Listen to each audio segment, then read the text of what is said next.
This is the quadratic worksheet, example 1. Most of this is in Excel, but we'll come back to the document so you can see what to write out. Let's go right to Excel to create that line. So anytime you're given just the year, always change it to a year since. So it does say year since 1990.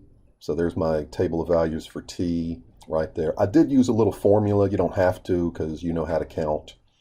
But always change from the year to the year since. And highlight the numbers. Insert tab. The dots. Just the dots. Don't connect the line with anything. And the green plus.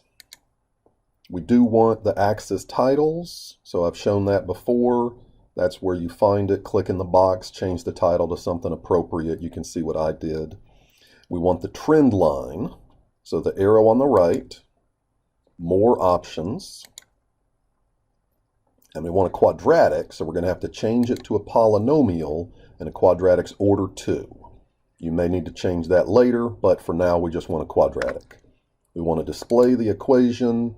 Don't need the r squared, so I'm not going to bother with it. We do want 10 decimal places. So right-click the trend line box, format trend line label, change the category to number, and change the decimal places to 10.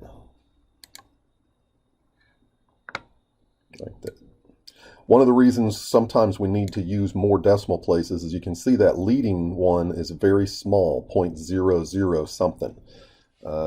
Rounding it too few decimal places gets some errors.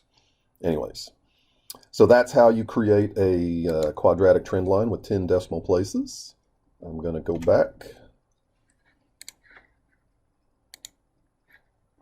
So that's part A. We did that from Excel. I wrote it out here. I defined the letters explicitly. X is the number of years since 1990. L is the etc. what you read right there. Part B, we want the predicted values. We've done that before. Something new, the percent error. So you can see the formula for the percent error, the prediction minus the actual, that whole thing divided by the actual. You can either multiply it by 100 to change it to a percent, or I'll show you how to use Excel to change it to a percent. A positive number means the prediction is greater than the actual or the data from the table of values. The negative means the prediction is smaller. Alrighty. So for the model prediction, I just typed in the formula right there. Lots of decimal places. Be careful about the typing. And the percent error, I've got the predicted value, D5, minus the actual value, all of that divided. Notice the parentheses in the numerator, all of that divided there. And to change it to a percent, if I had the buttons up here, there's a quick way, but you can right-click, format cell, and then right here it pops up number. If it's not defaulted there, change it to a percentage with however many decimal places we want to look at. Don't do both. Don't multiply by 100 and change the cell to a percentage.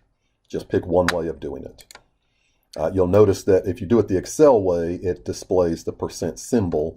If you multiply by the 100, it might not display that.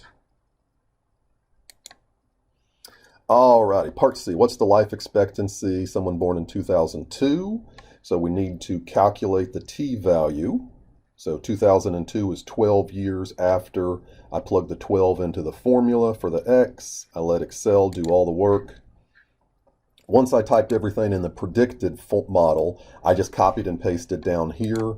But again, remember that cell reference in your table of values says the cell 2 to the left. When I came down here, I put it one cell away. So just be careful about that copy and paste like that. And you can see what the show your work is that I wrote there.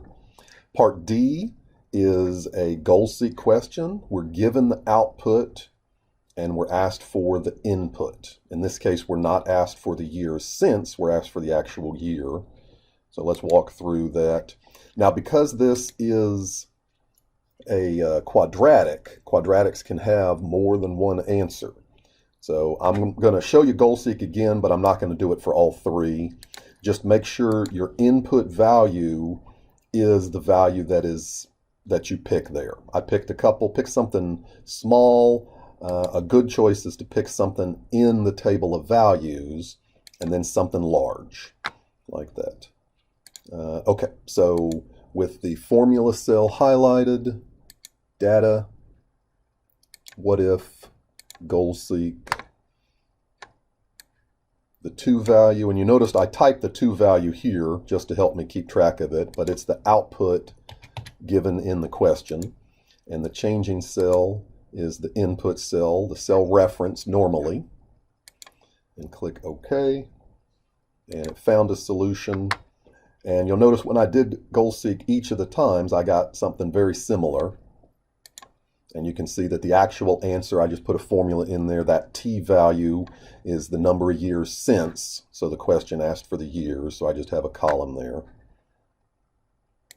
And you can see what I wrote, the equation equal to that output, goal-seek, found the goal-seek answer, which input value am I using, and there's the actual answer to the question.